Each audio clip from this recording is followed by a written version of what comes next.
ತಂದೆಯ ಆದರ್ಶಗಳು ಇಂದಿಗೂ ಜೀವಂತವಾಗಿವೆ. ನನ್ನ ತಂದೆ ರಾಮಪ್ಪ ಅವರ ಆದರ್ಶಗಳು ಮಕ್ಕಳಿಗೆ ಬೆಂಬಲ, ಪ್ರೀತಿ ನೀಡಿ ಉತ್ತಮ ಮೌಲ್ಯಗಳನ್ನು ಬೆಳೆಸುವುದು, ಆತ್ಮವಿಶ್ವಾಸ ತುಂಬುತ್ತಾ ಪ್ರಾಮಾಣಿಕತೆ, ಸತ್ಯವಂತಿಕೆ, ಸಂಸ್ಕಾರ, ಸಂಸ್ಕೃತಿಯ ಜವಾಬ್ದಾರಿಗಳನ್ನು ಕಲಿಸುವ ತಂದೆ ಮಕ್ಕಳಿಗೆ ಆದರ್ಶಪ್ರಾಯ. ಶಿಸ್ತು ಮತ್ತು ಪ್ರೀತಿಯನ್ನು ನನಗೆ ಒಟ್ಟಿಗೆ ಕಲಿಸಿದ ತಂದೆ ಇಂದಿಗೆ ಇಲ್ಲವಾಗಿದ್ದಾರೆ. ಅವರ ಆದರ್ಶಗಳು ಇಂದಿಗೂ ಜೀವಂತವಾಗಿವೆ. ನನಗೆ ರೋಲ್ ಮಾಡೆಲ್ ಆಗಿ ಸ್ಫೂರ್ತಿಯಾದ ತಂದೆ ಸಾಧನೆಗಳಿಗೆ ಪ್ರೋತ್ಸಾಹ, ಆ ಗುಣಮೌಲ್ಯಗಳನ್ನು ಇಂದು ನೆನೆಯಬೇಕಿದೆ.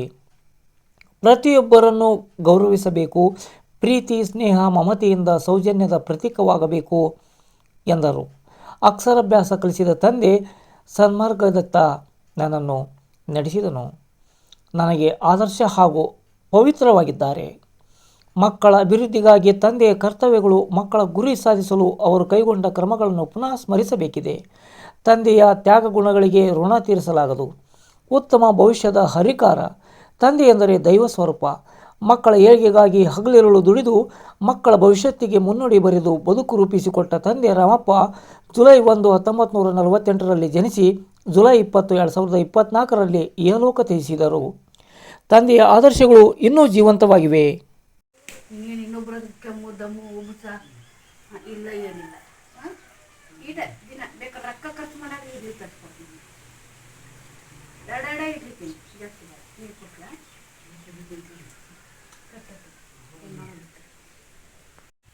ಯಾರು ನೆಚ್ಗೆ ಬೇಡ, ನಾವ ಗಣೆ ಅಂತಿರ್ತೀನಿ. ನಿಂದು ಪತ್ರದ ಮನೆಗೆ ಚಲೋ ಯಪ್ಪ, ನೀನು ಹೇಳೋದಿಲ್ಲ ಬಾಡೋದಲ್ಲ, ಸುಮ್ಮನೆ ಬಡ ಬಡ ಹೋಗಿ ಅಡಗಲಿಗೆ ಈಗ ಎಂಗೇಜ್ ಇಟ್ಟು ಬಾ ಬಂದಿದ್ದು ರೊಕ್ಕದಾಗ ಕರ್ಕೊಂಡು ಬಂದು ನಾವು ಯಾರನ್ನ ಕಾಯೋದು ಬೇಡ. ನಾನು ಹುಡುಗ ಸಣ್ಣದ ಇದ್ದಾನ, ನನಗೆ ಆಗ್ಲೆಲ್ಲ ರಜೆ ಮಾಡಿದ್ರೆ ನಾಳೆ ಪರ್ಮನೆಂಟ್ ಆಗಕ್ಕೆ ಅಂತ ನಾನು ಕಾಯಕತ್ತೀನಿ. ಮತ್ತು ಆಯಮ್ಮ ಹಿಂಗೆ ತಿಳ್ಕೊಂಡು ಹೋಗೋಳಂದ್ರೆ ನಾವೇನು ನೋಡೋದಲ್ಲ ಅಂತ ಮಾಡ್ಯಾಳ. ಯಾರೋ ಮೂರನೇದಾರ ಅಂದಾರಂತ ತಿಳ್ಕೊಂಡು ಹೋದ್ರೆ ನಾನು ಹಾಕ್ಕೊಂಡು ಹೋಗಿ ತೋರಿಸ್ತೀನಿ. ನಾನು ತಗಪ್ಪ ಹೋಗು, ಈಗ ನಂದಿ ಕಡೆಗೆ ಹೋಗು. ಮತ್ತೆ ಈಗ ಯಾಕೆ ತಿಳ್ಕೊಂಡು ಹೋಗ್ಬೇಕ? ನೀನೇ ವಿಚಾರ ಮಾಡಾಕಿ ಬುದ್ಧಿ ಹೆಂಗೈತಂತ. ನಾನು ಬರೋ ತಕ್ಕನಾರ ಇರ್ಬೇಕ, ತೆಗೆದ್ಬಿಡ್ ನಾನು ತಿನ್ನು. ನೀನು ಇವ್ರ ಚಾಳಿ ನೋಡಿ ಬೇಕಾಗ್ಬೇಕು ನಾವು ನನಗೆ. ಅದಪ್ಪ ಈಗ ಬಂದು ಅಂದಾಗ ಒಳ್ಳೇದು ಕಾಣ್ತಾರೆ, ಕೆಟ್ಟದ್ದು ಕಾಣ್ತಾರೆ, ಹೌದಾ? ಅವನ್ನೆಲ್ಲ ತಿರುಗಿ ಬೆಳಿಬೇಕವ ಮಗ. ಅವ್ರು ಏನಾರ ಅನ್ಲಿ, ನಾನು ಬರತಕ್ಕನಾರ, ನನ್ನ ಗಂಡು ಬರತಕ್ಕನಾರ ಇದ್ದು ಹೇಳ್ಬೇಕ. ಹಂಗ ತಿಳ್ಕೊಂಡು ಹೊಲಕ್ಕೆ ಹೋಗ್ಬಿಟ್ರೆ ನಿನ್ನ ಪರಿಸ್ಥಿತಿ ಗೊತ್ತಿದ್ದು. ಈಗ ನಿಮ್ಮವ್ ಏನು ಮಾತಾಡ್ಲಿಲ್ಲ ನನಗೆ. ಚಿಕ್ಕಮ್ಮ ಈಗ ಎಲ್ಲ ಮಾಡಿದ್ದಕ್ಕೆ ರೇಟ್ ಐತೆ ದಿನ. ಇವತ್ತು ಹೋಗಿದ್ದು ನನಗೆ ಇರಿಸ್ಲಿಲ್ಲ ತೆಗೆಪ್ಪ. ನನಗೆ ಯಾರು ಏನೋ ಅಂದ್ರಂತ ಬಿಟ್ಟೋಗಂಥದ್ದು ಏನೈತೆ?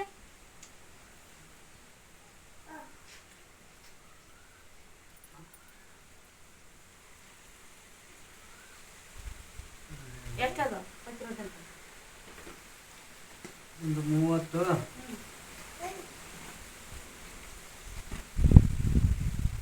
20. 50.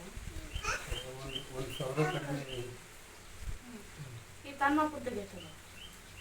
ಇವ 10,000ನ ಈಗ ಹನುಮನ್ ಜನ್ಮ ತಿನ್ನೋದು ಹಾಕಿ 1,000 ರೂಪಾಯಿ ಅಲ್ಲ.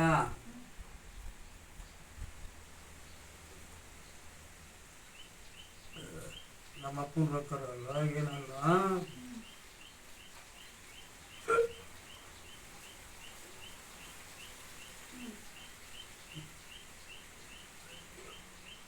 ಮನೆಗೆ ಇಟ್ಟದ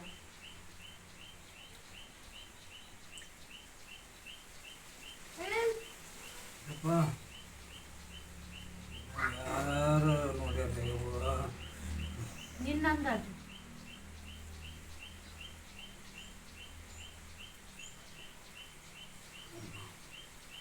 ಒಂದು 10,000.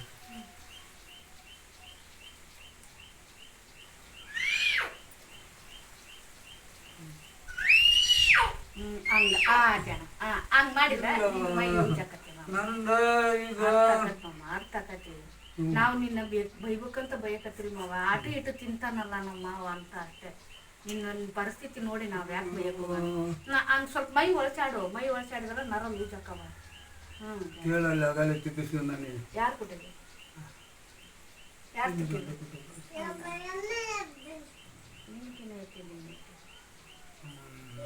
ಯಪ್ಪ ಅವು ಕೈಯಾಗ ಇಲ್ಲದ ರೊಕ್ಕ ಅದು ನೋಡೋಣಂತ ಸುಮ್ಮನೆ ಹೆಂಗೆ ಇಟ್ಟು ಹೋಗ ಇಟ್ಟಿನ ಗುಡ್ರಿಗೆ ಏನಂತ ಆತ ಬರೀ ಏನಂದ 5,000 ಕೊಡ್ತನು ಕಾರ್ ಬಾಡಿಗೆ ಮಾಡ್ತನು ಕರ್ಕೊಂಡು ಹೋಗ್ರಿ ಅಂತ ಹೋಗ್ತಿರಪ್ಪ ಇನ್ನೊಂದು ಇಟ್ಟು ತರಲಿ ಮಧ್ಯಾಹ್ನ ಕೊಂಡಾಡ್ತಿದ್ದೆ ಕುಡಿ ನೀನು ಕುಡಿ ಹೌದಾ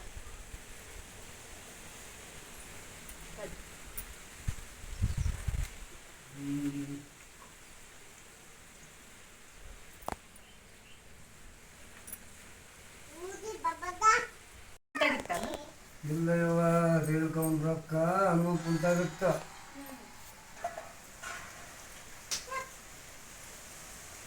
ಎಷ್ಟು ಕೊಟ್ಲು ಹನುಮಪ್ಪಗ 50,000 ಕೊಟ್ಟಿದ್ಲ ಹ್ಞೂ ಫಲ ಮುಗಿಲಿಲ್ಲ ಹ್ಞೂ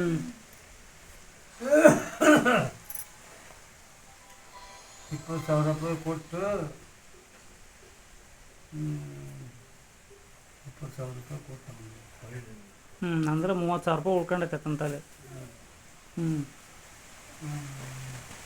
ನಾಗಪುರ ಯಾಕೆ ಬರ್ಲಿಲ್ಲ ಫೋನ್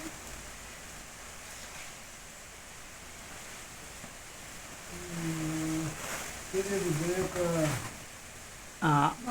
ಅತ್ತಿಗೆ ಇಡ್ಲಿ ಹಾಕ್ಬಿಡ್ಬೇಕು ಏಮ್ಮ ಇಡ್ಲಿ ಕೆಂಬರ್ಲ ತಲೆ ಕಟ್ಟಾಗ ಗಾಳಿ ಎಲ್ಲ ಒಳಕ್ಕೆ ನುಗ್ತೈತಿ ಇಲ್ಲಿ ತಗ ಸ್ವಲ್ಪ ಇದದಾನ ಇಡ್ಲಿ ತಿನ್ಸಿದಿ ಈಗ ಬಿಸಿ ಹೋಗು ತರ್ಲೆ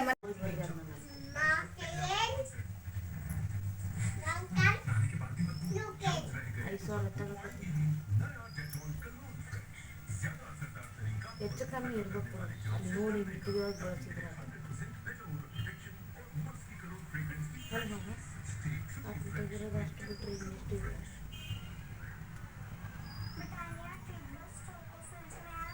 ರೇಟ್ ಹೇಳ್ಕೊಂಡು ಮಾತ್ರ ದುಡ್ಡು ಏನು ಗೊತ್ತಿಲ್ಲ ಇವು ಹೊರಕ್ಕೂ ಮನೆಗೆ ನಾಳೆಗೆ ಇವನ್ನೆಲ್ಲ ಬಳಸೋದಿಲ್ಲ ಕೊಟ್ಟಿಲ್ಲ ಇವತ್ತು ಮತ್ತು ಅದು ಹೋಗ್ಬೇಕಂದಾಗ ಅವ್ರು ಹಾಕಿಡಿರಲ್ಲ ಈಗ ಮತ್ತು ಆತ ಏನಾದ್ರು ಕೊಡಲ್ಲ ಅವ್ರ ತಂಗಿ ಬಿಟ್ಬಿಟ್ಟು ಅದು 20,000 ಎಷ್ಟು ಕೊಟ್ಟಾನಂತೆ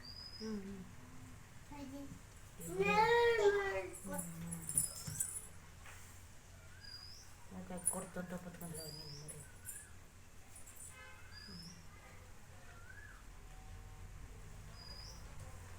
ಮತ್ತು ಆತ ಸಾಲ ಕೊಡ್ತಾನೆ ಬಕೀರಪ್ಪ ಹೆಂಗಾರಕ್ಕಾಗಲ್ಲ ನಮಗೆ ಸಾಮಾನು ಇಟ್ಕೊಂಬರ್ತೀನಿ ನಾನು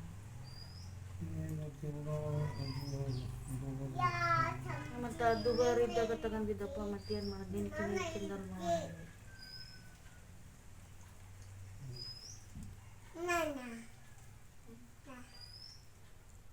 ಇಲ್ಲಿ ಕೈ ನಿಂತಿದ್ದೆ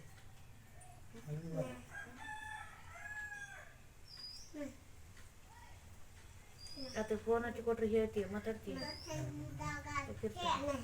ಬಕೀರಪ್ಪಂತ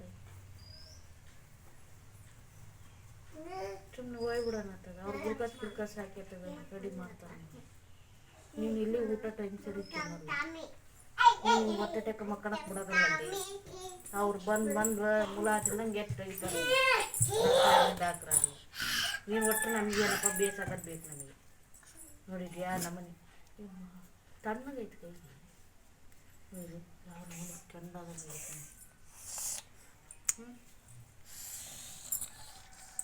ಆ ಥರ ಸಾಲ ಕೊಟ್ಟಿರ್ತೀವಿ